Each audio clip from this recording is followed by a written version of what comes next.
Descomposición de un número compuesto en factores de números primos. Primero, para descomponer un número compuesto en factores de números primos se tiene que tener en cuenta cuáles son los números primos.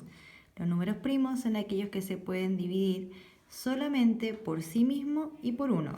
Por ejemplo, el 2. El 2 solo se puede dividir de manera exacta por 2 y por 1. El 3 por 2 y por 1. El 5. Si hubiese sido el 6 acá, el 6 no es primo. ¿Por qué? Porque se puede dividir por 6, por 1, por 3 y por 2. Entonces los primos son los números que exclusivamente se pueden dividir por dos números, que es el mismo y el 1. Y descomposición de un número compuesto, que son todos los que no son primos. Por ejemplo, vamos a hacer el ejemplo del 60. El 60 es un número compuesto porque se puede dividir por 60, se puede dividir por 1 y tiene otros factores por los cuales se puede dividir.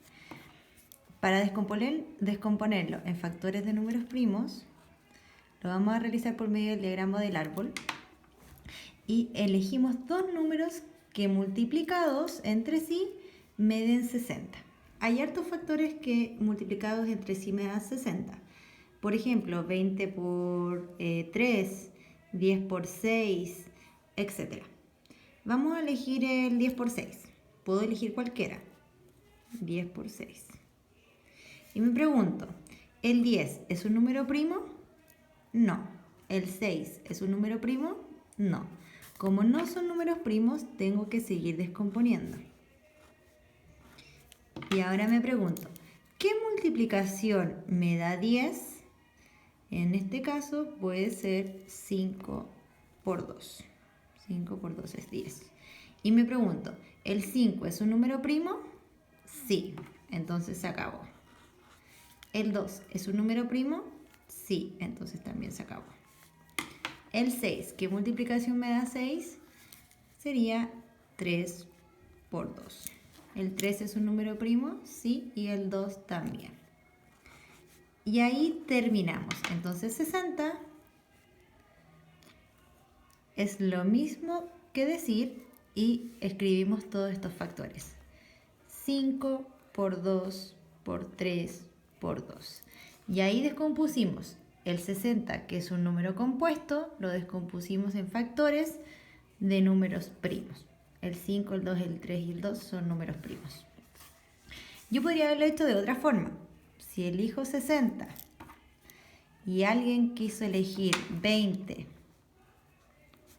por 3, porque 20 por 3 también me da 60, puedo analizarlo también de esa forma. ¿El 20 es un número primo? No. Entonces hay que seguir. ¿El 3 es un número primo? Sí. Se acaba esa rama. Entonces continúo solo con el 20. ¿Qué multiplicaciones me dan 20?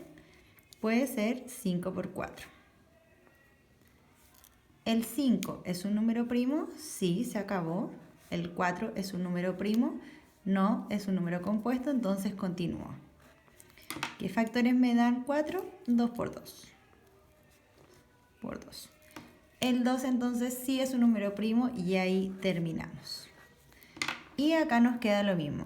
60 entonces es lo mismo que decir 5, y anoto todos los números que encerré, por 2, por 2, por 3.